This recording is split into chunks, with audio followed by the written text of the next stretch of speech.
If you're going to say I'm God, you must allow it for everyone else too. But this was a heretical idea from the point of view of Hebrew theology. And so what they did with Jesus was they pedestalized him. That means kicked him upstairs so that he wouldn't be able to influence anyone else. And only you may be God. And that stopped the gospel call that other people's doings are your doings. And that makes it very difficult to blame other people. If you're not sophisticated theologically, you may, of course, run screaming in the streets and say that you're God. In a way, that's what happened to Jesus, because he wasn't sophisticated theologically. He only had Old Testament biblical theology behind him. If he'd had Hindu theology, he could have put it more subtly. But it was only that rather primitive theology of the Old Testament. And that was a conception of God as a monarchical boss. And you can't go around and say, I'm the boss's son.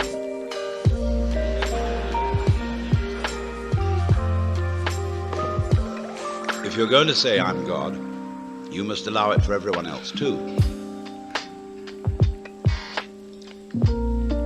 But this was a heretical idea from the point of view of Hebrew theology. So what they did with Jesus was they pedestalized him. That means kicked him upstairs so that he wouldn't be able to influence anyone else. And only you may be God. And that stopped the gospel cold right at the beginning. It couldn't spread. Well, anyway, this is therefore to say that the transformation of human consciousness through meditation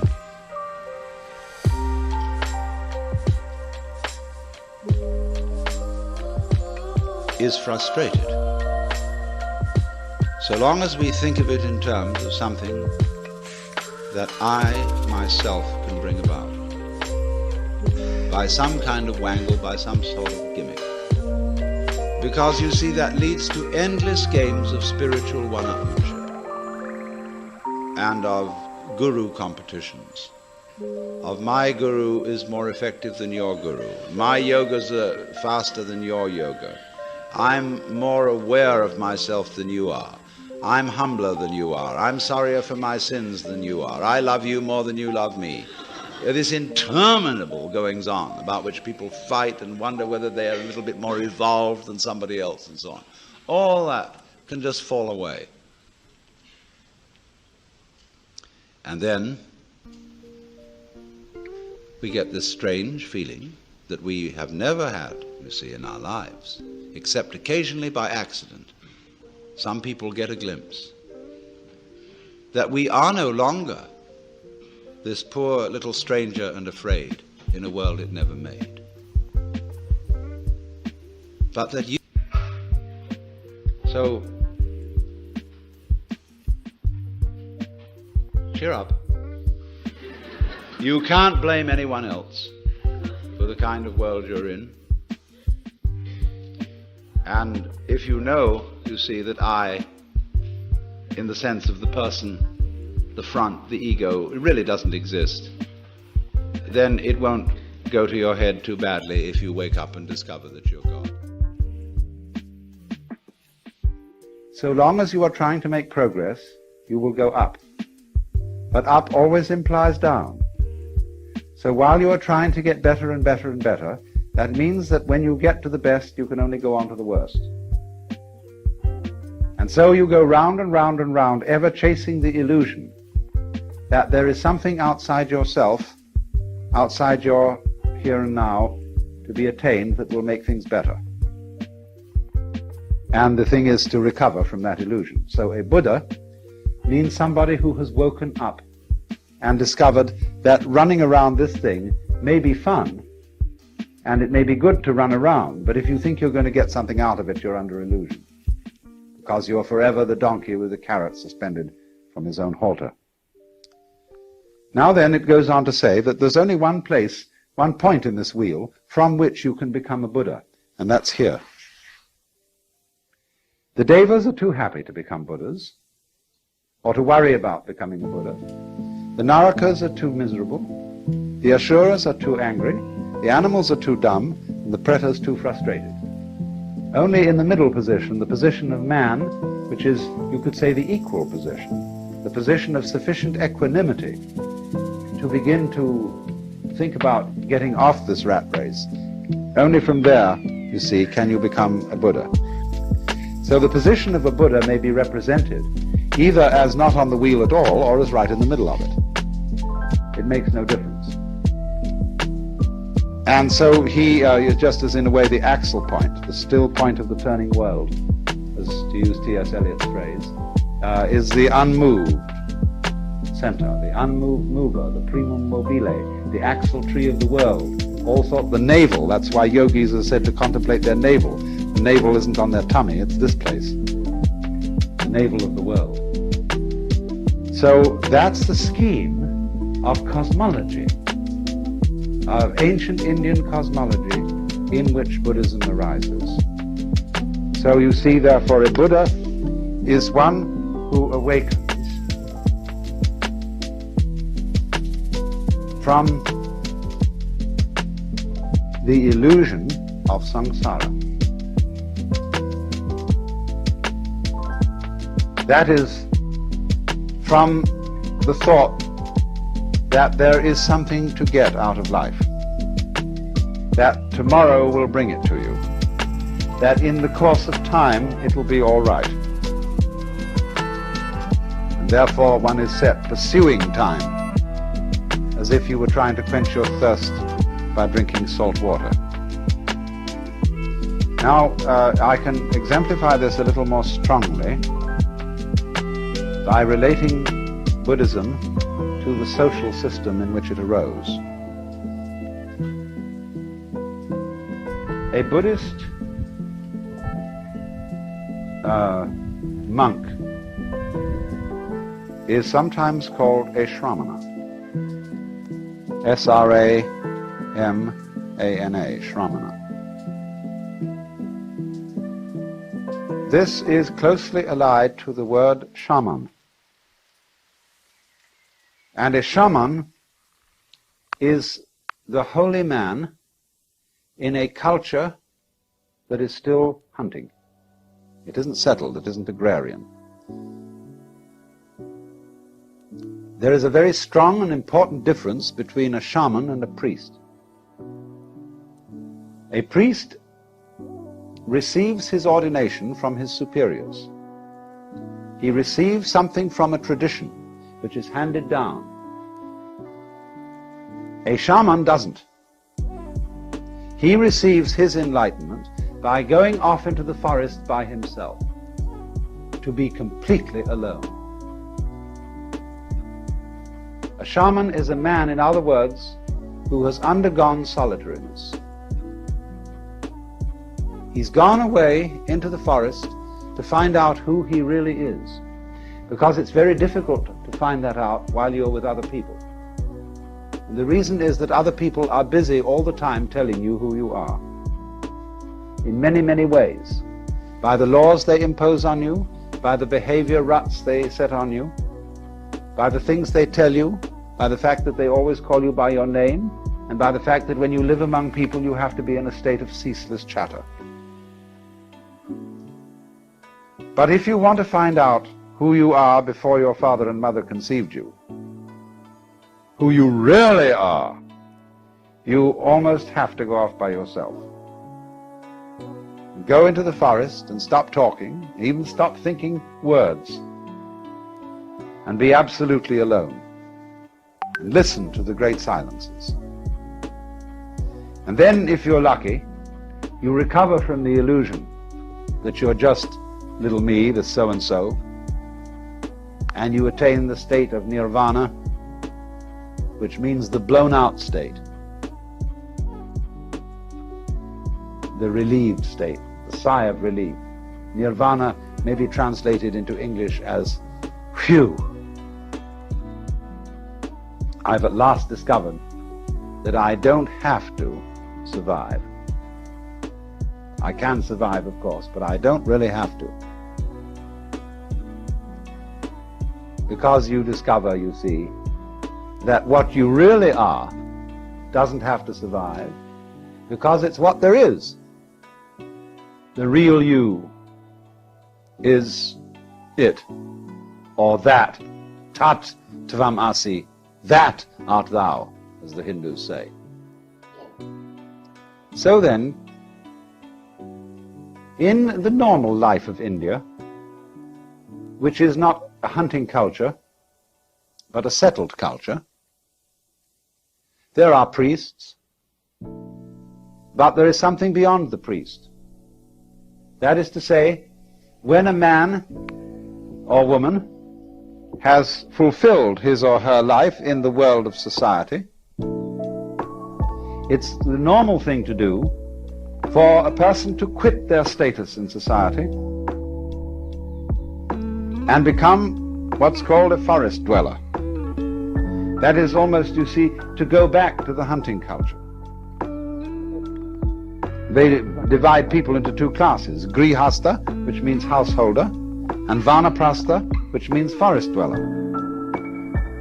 And the older people all hand over their occupations and positions to their children and enter the stage of vanaprastha, or become a shramana and go outside the stockade. I'm speaking metaphorically. They sometimes do actually, they sometimes don't. And become a nobody. They give up their name, that is to say, the label which designates who they are in terms of caste or class. They become unclassified people. That's why, strictly speaking, you see, Hinduism and Buddhism are not religions. You can classify the religions. You could say, what's your denomination? Baptist, Methodist, Catholic, Presbyterian, Episcopalian, Quaker, etc., etc., etc., you see. But strictly speaking, a vanaprastha, a shramana, has no label. He is an unlabeled bottle. So, in the time when the Buddha lived, about 600 BC, the Hindu system had become somewhat decadent.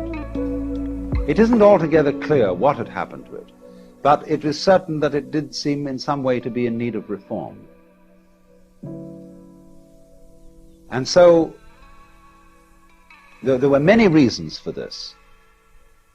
And the Buddha, as a young man, being basically troubled by the great problems that we're all troubled with, the problem of suffering and the problem of what all this universe is about, he endeavored to follow the methods that were then being used by people who were shramanas or vanaprasthas, forest dwellers.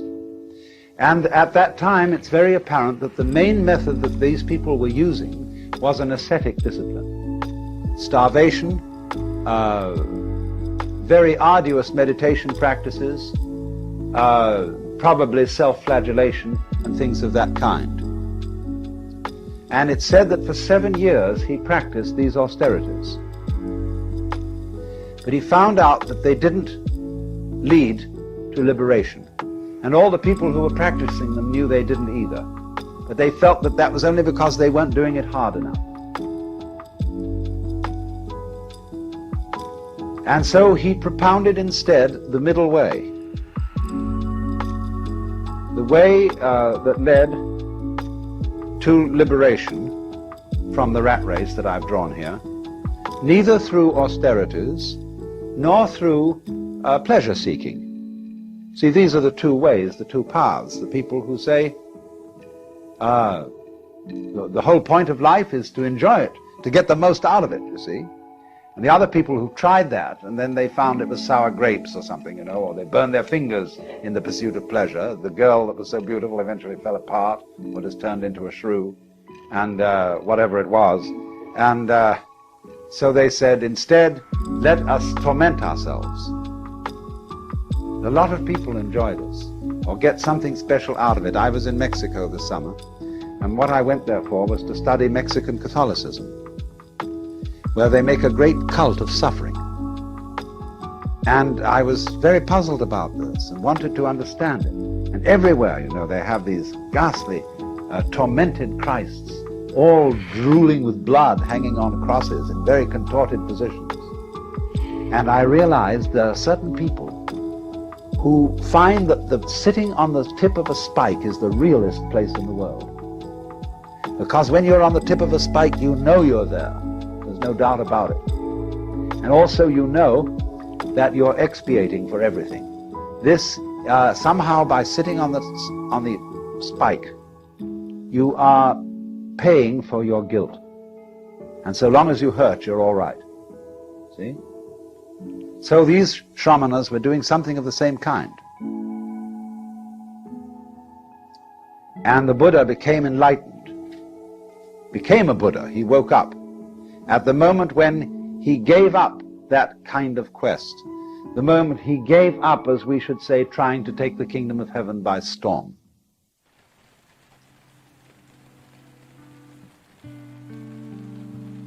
Now, what does this mean?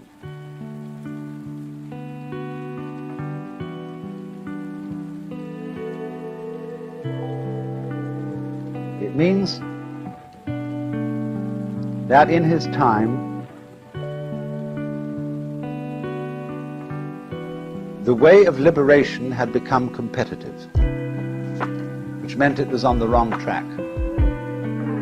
There are a lot of people who, we call it the holier-than-thou attitude, but we find it today with some objectionable Westerners who go over to Japan to study Zen Buddhism and then come home and brag about the great disciplines they've undergone and say, I sat with my legs crossed in one position for 10 hours as distinct from somebody else who only sat for 5. And always there's this tendency, you know, to have a marathon and be in a competition with others or with oneself about these things. But the moment you do that, you're back on the wheel. The best thing you can get by asceticism is to get up to the Deva world. You can't get anywhere else by it. You may get down to the Naraka world by asceticism too. Read the story Thais by Anatole France. So he found, you see, that the real path, the middle way, the meaning of the middle way is that it's the path that can't be followed. Because to get you onto the middle way, I have to get into a dialogue with you, see, and you say to me, because after all it's always the student that raises the problem, not the teacher. You say, well, now what's the right thing to do? I say back to you, why are you looking for the right thing to do? And then you have to consider your situation, where you are. And you say, well, I'm looking for the right thing to do because I feel that I'm in the wrong situation. I don't have peace of mind. Why do you want peace of mind? Because my mind is disturbed. Then in other words, you as a disturbed mind are trying to find peace of mind. Your quest for peace of mind is the same thing as having a disturbed mind. Now if you don't have a disturbed mind, you won't ask for peace of mind. Well, how can I quiet my mind? Why are you asking to quiet your mind? Because it's disturbed. You see where you are? So in this way, by this dialogue, the guru, the teacher, brings a person back to center.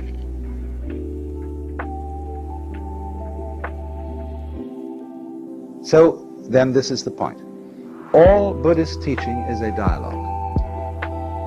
Really and truly, the man who goes out and leaves society and becomes a monk is a little bit too much. Buddhism involves this act as a preliminary gesture. But what it comes to, in the end, is the position of what's called a bodhisattva.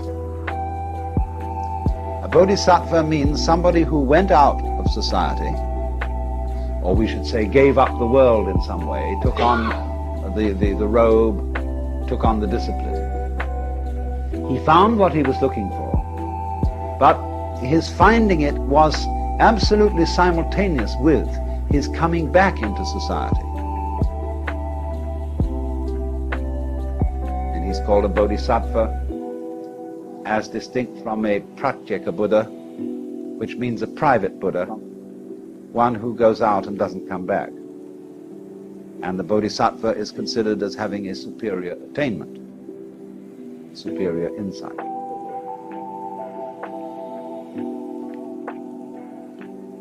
So the important thing to remember then is Buddhism is a dialogue.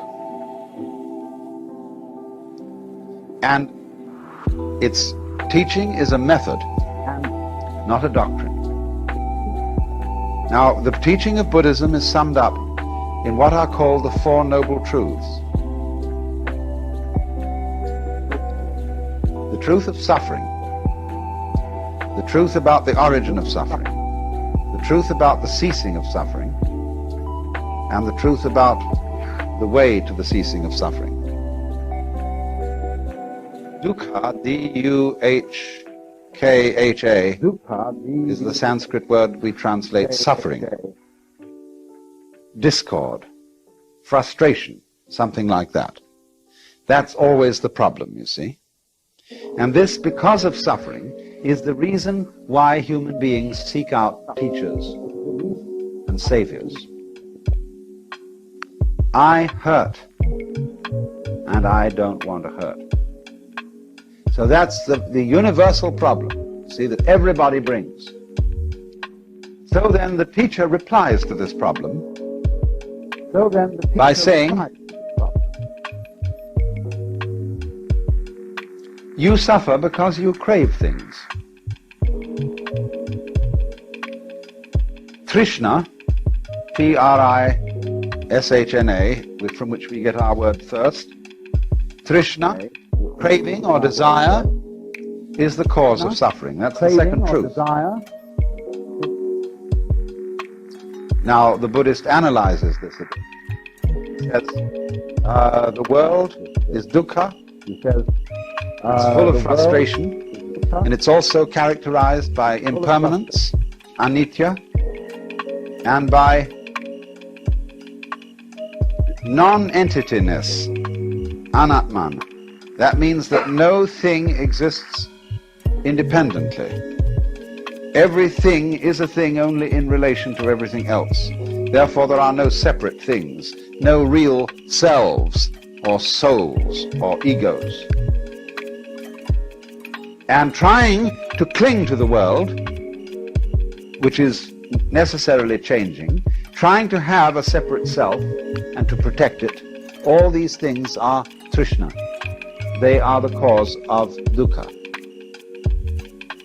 So the teacher, having said this, then the student comes back and says, well, how do I get rid of trishna? If trishna, desire, is the cause of suffering, couldn't I get rid of desire so as not to suffer? And the teacher says, well, you try. And this then is the first part of the discipline, to try not to desire, to calm your mind, to practice centering, to practice getting rid of all what they call klesha, K-L-E-S-A, disturbing thoughts, distractions, evil passions, immoderate appetites, and come to upeksha, or equanimity of mind. And so the student practices that. And this is a very difficult and arduous discipline. And all the time he sees the teacher watching him with a slightly sour expression on his face. And he knows, of course, or thinks he knows, that the teacher is fully aware of his inmost thoughts. Because, you know, it's the Indian way. They go to meeting with the teacher, and the teacher sits under a tree and smokes a cigarette or a pipe or something, and all the students sit around cross-legged, and they meditate. Sometimes the teacher meditates. And they can see him occasionally looking at them like this, you know. And And they think, uh-oh, the teacher knows what I'm thinking, because he has the power of infinite vision, you see, and all-seeingness. And this bugs them completely. Because you see, you remember how it was in school when you were trying to do something, the teacher walked around and looked over your shoulder? It puts you off completely. And so the Hindu teacher or the Buddhist teacher deliberately puts his students off. And finally, he raises in their minds an insoluble problem. That if you are trying to stop desire so that you will not suffer, aren't you still desiring to stop desire? Or the students may very well find that out for themselves. And they say to the teacher, but how are we to stop desire when we are desiring to stop desire? So then the teacher can engage them in an extremely marvelous trap, which is to say, he can play it in a number of different directions. One direction is to say, well, don't try to stop all desire, but try to stop as much desire as you can stop.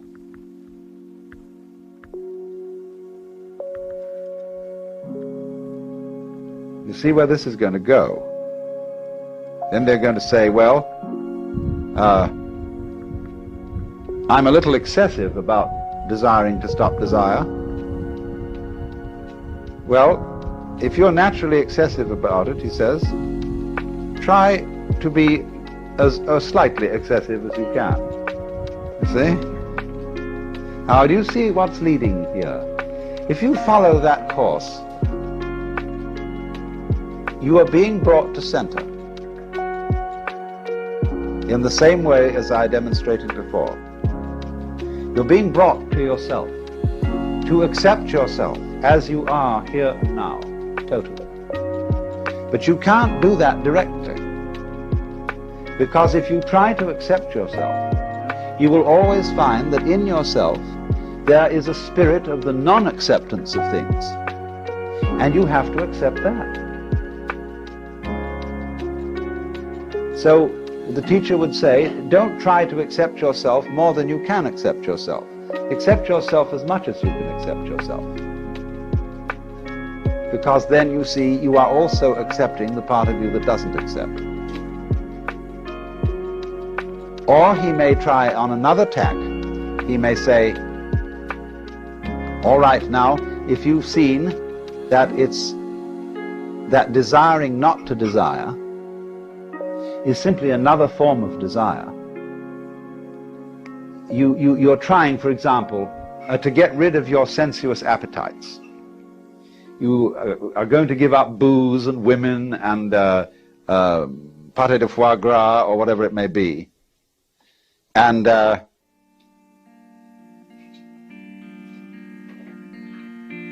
you then think, well, now, yes, this I must do. And eventually you find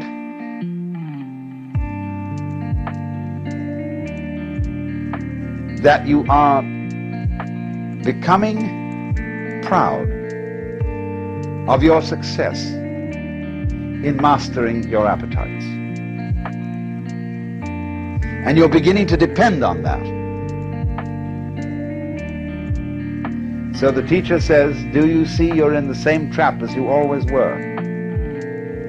Formerly you sought spiritual security in booze and women and so on. Now you're seeking it in holiness. Formerly you bound yourself with chains of iron. Now you're bound with chains of gold.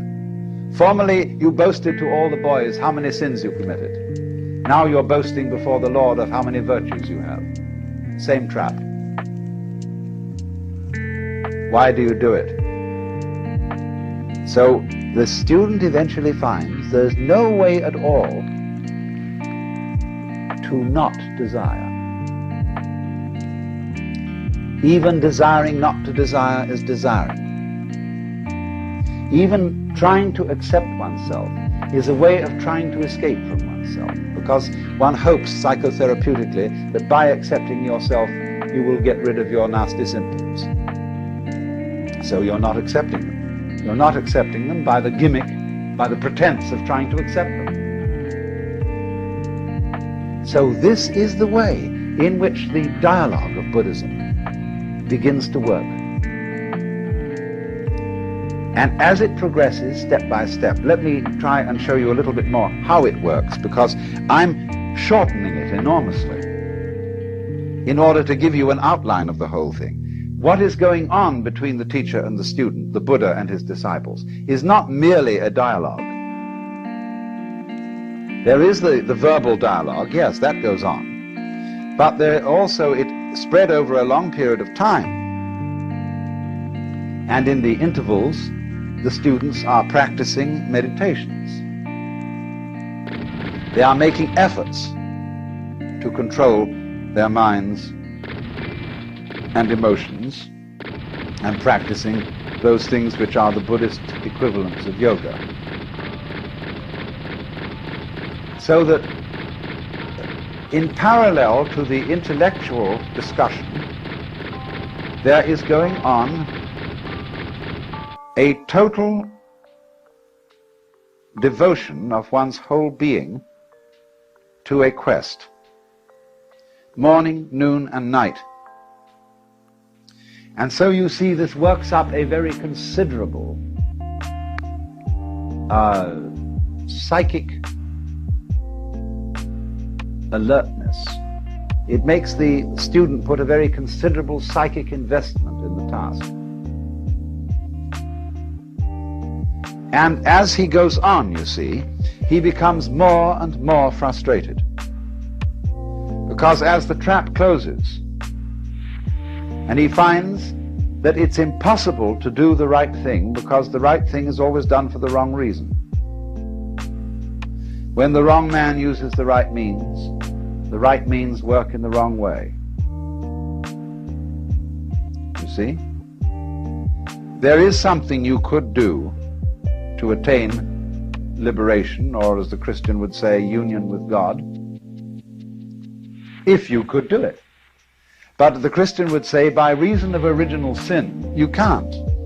Because through original sin, everybody is basically selfish. And you can't be unselfish for a selfish reason. But you have only selfish reasons. So, to him that hath shall be given. But of course he doesn't need it. From him that hath not shall be taken away even that which he hath. Poor fellow, what is he to do? So you see, in this way, the teacher closes a trap on the student, where he finds himself completely impotent. Not only can he not do anything that will bring about his salvation, he is also unable not to do anything. One might say, you must do nothing. You must be completely passive. But you can't do that, because the moment you try to be passive, you're doing something. So you get into the state which they call in Zen Buddhism a mosquito biting an iron bull. Or as we would say in our Western idiom, the state when the irresistible force meets the immovable object. Where something must be done, but simply cannot be done. And in this state of maximum frustration, there is an opportunity to understand the situation. To understand that the meaning of the state, I cannot do, I cannot not do. The meaning of this state is that the separate I which you thought yourself to be is an illusion. That's why it cannot do and why it cannot not do. You see, what is our I, our ego? Sometime in the development of man, maybe 3,000, 4,000, 5,000 years ago, we developed self-consciousness in a peculiar way. We began to realize that by directed thought, we could control our environment. And then it was, you see, that we had a sense of responsibility. Let's just assume, for the sake of argument, that there was a time when nobody deliberated. They did exactly what they felt like. When you were hungry, you ate. When you were thirsty, you drank. When you were angry, you hit something. When you were happy, you danced. But you never stopped to think what was the right thing to do. You just trusted your intuition, your instincts, your unconscious, or whatever it might be called. Well, that was great, because nobody worried. Nobody had any problems when it was like that. See, a baby is in the same situation today. Now, maybe you were unsuccessful. Maybe the thing you did spontaneously was absolutely the wrong thing, and the tiger ate you up. Well, that was all right, because it really doesn't matter if the tiger eats you up, so long as you weren't spending your previous time worrying about it. See, everybody dies, and if you die clunk like that, that's that. You don't spend all your life before you die worrying about death. You don't spend all your time before you get sick worrying about getting sick. And when you see you move on that level of unpremeditated, spontaneous behavior, that's the golden age. And the reason people look back with nostalgia to the golden age is because that was the time of irresponsibility. But when people began to see that they could provide for the future, and that they could look after things and take care and direct everything, immediately anxiety came into the world. See, that was the fall of man. Because then, the moment you start doing that, you begin to think, now, having thought this question through and decided that such and such is the right thing to do, have I thought it over carefully enough? Now, that's a real bugaboo of a question. You know, you go out of the house and you wonder, did I turn off the gas stove? I think I did, but on the other hand, I'm not quite sure. Let's go back and see. So having gone about 5 blocks, you walk back. Yes, you did turn it off. So you go out again. You wonder again. Now, I wonder if I really looked, or whether I was so keen on finding out that I did turn it off that some sort of wishful thinking perverted my consciousness, and whether I hadn't better check that I really did look properly. You see? Well, this way you never get away. You're trapped. So this, you see, is the problem of all self-conscious beings. They feel responsibility, then they feel responsible for being responsible, and responsible for being responsible for being responsible, and there's no end to it. So then, in this obscure way, everybody wants to get back to the golden age. But they say, if I just acted as I felt and was completely spontaneous, goodness only knows what would happen. Jesus, you see, said to do that. He did. And everybody reads it in the King James Bible, where it means nothing. Take no thought for the morrow. What ye shall eat, what ye shall drink, and wherewithal ye shall be clothed. Consider the lilies of the field, how they grow. They toil not, neither do they spin. But I say unto you that Solomon in all his glory was not arrayed like one of these. Now if God so clothed the grass of the field, which today is and tomorrow is cast into the oven, shall he not much more clothe you, O ye of little faith? Oh, I mean, it sounds lovely read in church. But what it says, everybody says, no, that's the Sermon on the Mount, and that's not practical. Nobody can do that. That may be for a few saints, but after all, in our practical life as practicing Christians in the modern world, we can't do that kind of thing. Well, isn't that funny? Why can't you do it? I mean, that's the real reason for saying it in the first place. Jesus said many very strange things. For example, in the parable of the Pharisee and the publican, how the Pharisee goes up into the front row and says how good he is, and that he's fulfilled all his obligations and paid the tithes. And then there's this publican who goes into the back and sits there and beats his breast and says, God be merciful to me, a sinner. And Jesus says, now that man was the right man. He was justified. But the moment he's told that story, everybody creeps into the back row and says, God be merciful to me, a sinner. And they're all in the front row again. Nobody can do it, you see. That's why the story is told. In the same way, he says, take no thought for the morrow. Stop being anxious. Like going to a psychiatrist, he says to you, oh, don't worry me, stop being nervous. Can you? See, nobody can. And also they find out, you see, that really in the end, nobody can be God. Nobody can make life any better by being responsible about it. Because whatever you gain in that direction, you lose at the same time. By being responsible, we've created civilization, medicine, care of the poor, everything. But what a headache the thing has become. As we solve all our problems, we make more problems. Every problem you solve gives you 10 new problems. I'm not saying don't do that, but don't think you're going to get anywhere by doing that. That's one way of arranging it. That's one kind of dance you can have, is to improve everything and have technology. But it doesn't really solve anything. And it's only in the moment, you see, when you fully understand that your situation as a human being is completely insoluble, that there is no answer, and that you give up looking for the answer, that's nirvana. And that's how Buddhism works. The subject of this seminar is the veil of thoughts. And following out the theme that somebody once suggested by saying that thought is a means of concealing truth, despite the fact that it's an extraordinarily useful faculty.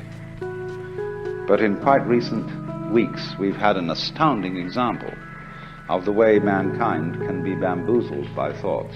There was a crisis about gold, and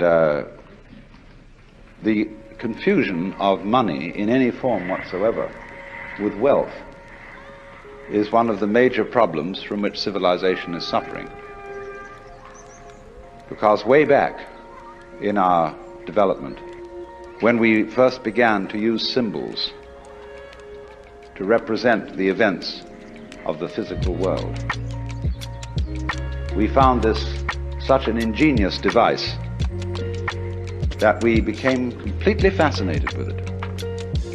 And in ever so many different dimensions of life, we are living in a state of total confusion between symbol and reality. And the real reason why in our world today, where there is no technical reason whatsoever why there should be any poverty at all, the reason it still exists is people keep asking the question, where's the money going to come from? Not realizing that money doesn't come from anywhere and never did, except if you thought it was gold.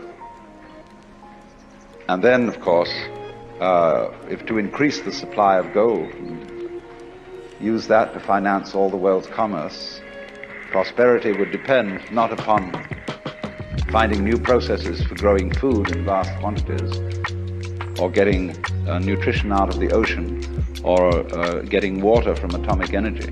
No, it depends on discovering a new gold mine. And you can see what a nonsensical state of affairs that is. Because when gold is used for money, it becomes, in fact, useless.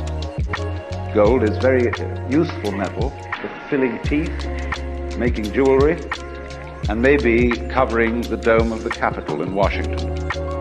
But the moment it is locked up in vaults in the form of ingots, it becomes completely useless. It becomes a false security, something that people cling to like an idol, like a belief in some kind of big daddy o god with whiskers who lives above the clouds. And all that kind of thing diverts our attention from reality. We go through all sorts of weird rituals and get in the symbol, in other words, gets in the way of a practical life. So it was, you remember the Great Depression. I expect a number of you here looking around are old enough to remember the Great Depression, when one day everybody was doing business and things were going along pretty well, and the next day there were bread lines. It was like someone came to work and they said to him, "Sorry, chum, but you can't build today. No building can go on. We don't have enough inches." He said, "What do you mean we don't have enough inches? We got wood, haven't we? We got metal, we even got tape measures." He said, "Yeah, but you don't understand the business world. We just haven't got enough inches, just plain inches. We've used too much of them." And that's exactly what happened when we had the Depression. Because money is something of the same order of reality as inches, grams, meters, pounds, or lines of latitude and longitude. It is an abstraction. It is a method of bookkeeping to obviate the cumbersome procedures of barter. But our culture, our civilization, is entirely hung up on the notion that money has an independent reality of its own. And this is a very striking, concrete example of what I'm going to talk about. Of the way we are bamboozled by our thoughts, which are symbols, and what we can do to become unbamboozled. Because it's a very serious state of affairs. Most of our political squabbles are entirely the result of being bamboozled by thinking. And it is to be noted that as time goes on, the matters about which we fight with each other are increasingly abstract. And the wars fought about abstract problems get worse and worse. We are thinking about vast abstractions, ideologies called communism, capitalism, all these systems, and paying less and less attention to the world of physical reality, to the world of earth and trees and waters, people, and so are, in the name of all sorts of abstractions, busy destroying our natural environment. Wildlife, for example, is having a terrible problem continuing to exist alongside human beings. Another example of this fantastic confusion is that not so long ago, the Congress voted a law imposing stern penalties upon anyone who should presume to burn the American flag. And they put this law through with a great deal of patriotic oratory and quoting of poems and so on about Old Glory, ignoring the fact entirely that these same congressmen, by acts of commission or omission, are burning up that for which the flag stands. They are allowing the utter pollution of our waters, of our atmosphere, the devastation of our forests, and the increasing power of the bulldozer to bring about a ghastly fulfillment of the biblical prophecy that every valley shall be exalted, every mountain laid low, and the rough places plain. But you see, they don't notice the difference between the flag and the country. As Buddhism pointed out, the difference between the map and the territory. Now, however, I think we should begin by talking a little bit about when we use the word physical reality as distinct from abstraction, what are we talking about? Because you see, there's going to be a fight about this philosophically. If I say that the final reality that we're living in is the physical world, a lot of people will say that I'm a materialist, that I'm unspiritual, and that I think too much of an identification of the man with the body. Any book that you open on yoga or Hindu philosophy will have in it a declaration that you start a meditation practice by saying to yourself, I am not the body. I am not my feelings. I am not my thoughts. I am the witness who watches all this and is not really any of it. And so if I were to say then that the physical world is the basic reality, I would seem to be contradicting what is said in these Hindu texts. But it all depends on what you mean by the physical world. What is it? First of all, it must be pointed out that the idea of the material world is itself philosophical. It is in its own way a symbol. And so if I take up something that is generally agreed to be something in the material world, and I argue that this is material, of course it isn't. Because nobody has ever been able to put their finger on anything material. That is to say, if by the word material you mean some sort of basic stuff out of which the world is made, by, say, analogy with the art of ceramics, pottery. We use clay and we form it into various shapes. And so a lot of people think that the physical world is various forms of matter. And nobody has ever been able to discover any matter. They've been able to discover various forms, yes, various patterns, but no matter. You can't even think how you would describe matter in some terms other than form. Because whenever a physicist talks about the nature of the world, he describes a form, he describes a process which can be put into the shape of a mathematical equation. And so if you say A plus B equals B plus A, everybody knows exactly what you mean. It's a perfectly clear statement. But nobody needs to ask, what do you mean by A or what do you mean by B? Or if you say 1 plus 2 equals 3, that's perfectly clear. But you don't need to know 1 what, 2 what, or 3 what. And all our descriptions of the physical world have the nature of these formulae, numbers. They are simply mathematical patterns, because what we're talking about is pattern. But it's pattern of such a high degree of complexity that it's very difficult to deal with it by thinking. In science, we really work in two different ends of the spectrum of reality. We can deal with problems in which there are very few variables, or we can deal with problems in which there are almost infinitely many variables. But in between, we're pretty helpless. In other words, the average person cannot think through a problem involving more than 3 variables without a pencil in his hand.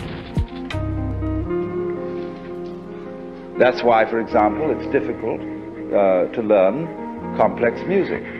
Think of an organist who has 2 keyboards or 3 keyboards for work with his hands, and each hand is doing a different rhythm. Then his feet on the pedals, he can be doing a different rhythm with each foot. Now that's a difficult thing for people to learn to do, just like to rub your stomach in a circle and pat your head at the same time takes a little skill. Now, most problems with which we deal in everyday life involve far more than 3 variables. And we are really incapable of thinking about them. Actually, the way we think about most of our problems is simply going through the motions of thinking. We don't really think about them. We do most of our decision making by hunch. You can collect data about a decision that you have to make, But the data that you collect has the same sort of relation to the actual processes involved in this decision as a skeleton to a living body. It's just the bones. And there are all sorts of entirely unpredictable possibilities involved in every decision. And you don't really think about it at all. The truth of the matter is that we are as successful as we are, which is surprising, the degree to which we are successful in conducting our everyday practical lives, because our brains do the thinking for us in an entirely unconscious way. The brain is far more complex than any computer. The brain is, in fact, the most complex known object in the universe, because our neurologists don't understand it. They have a very primitive conception of the brain and admit it. And therefore, if we do not understand our own brains, that simply shows that our brains are a great deal more intelligent than we are. Meaning by we, the thing that we have identified ourselves with. Instead of being sensible and identifying ourselves with our brains, we identify ourselves with a very small operation of the brain, which is the faculty of conscious attention, which is a sort of radar that we have that scans the environment for unusual features. And we think we are that, and we are nothing of the kind. That's just a little trick we do. So actually, our brain is analyzing all sensory input all the time, analyzing all the things you don't notice, don't think about, don't have even names for.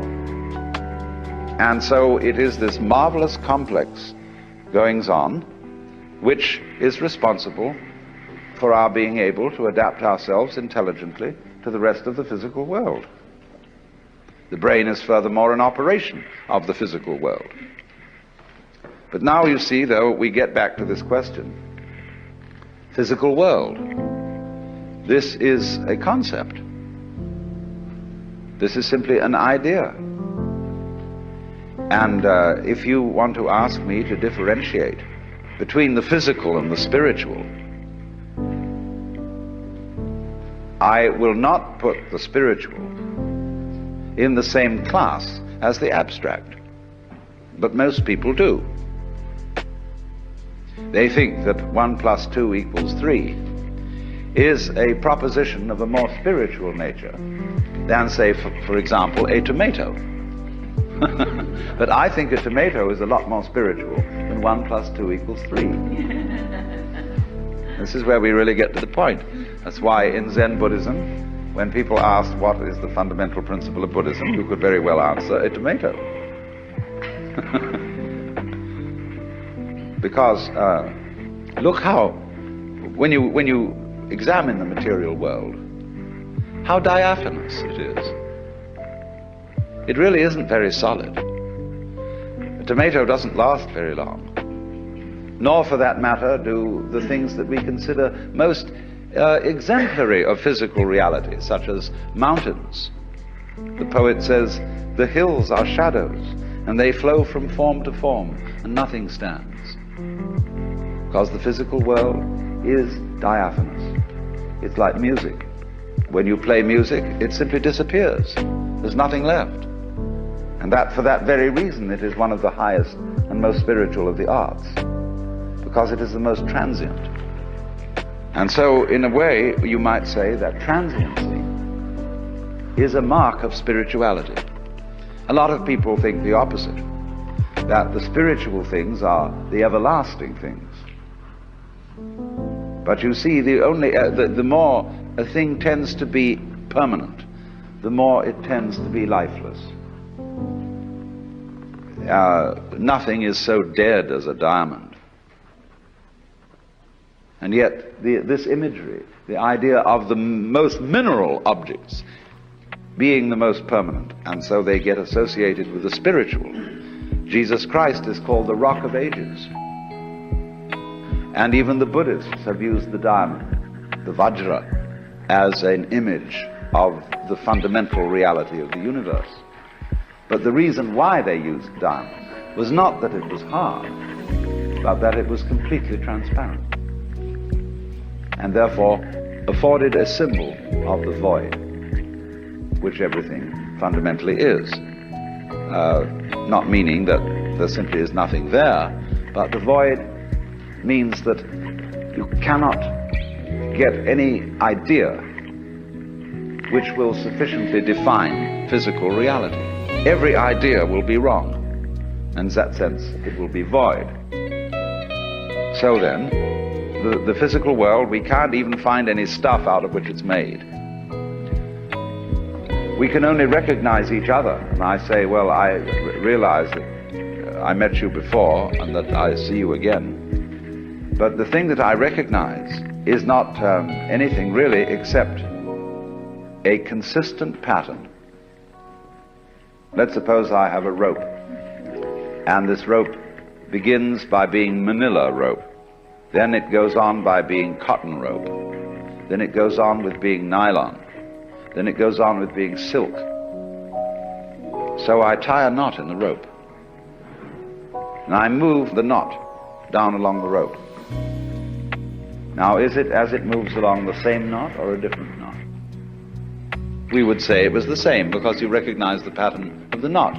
But at one point it's manila, at another point it's cotton, at another point it's nylon, and at another it's silk. And that's just like us. We are recognized by the fact that one day you face the same way as you did the day before. And people recognize your facing. So they say that's John Doe or Mary Smith. But actually the contents of your face, whatever they may be, the water, the carbons, the chemicals, are changing all the time. You're like a whirlpool in a stream. The stream is doing this consistent whirlpooling, and we always recognize, like at the Niagara, the whirlpool is one of the sights. But the water is always moving on.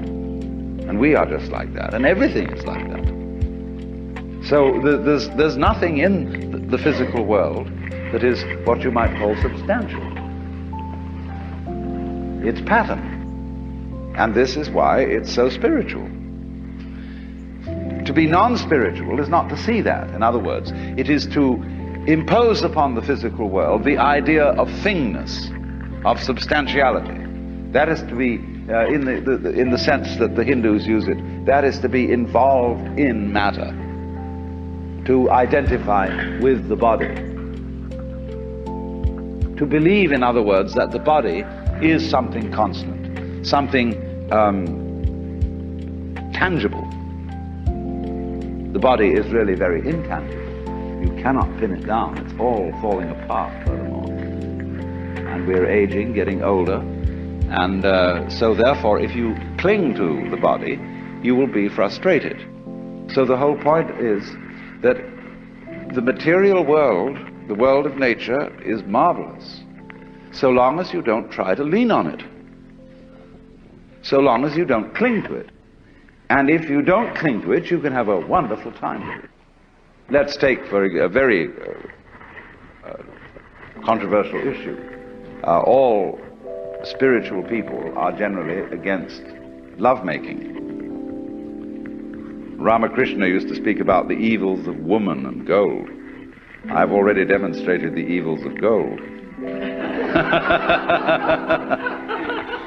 But what about the evils of woman? In my point of view, yes, women can be a source of evil if you attempt to possess them.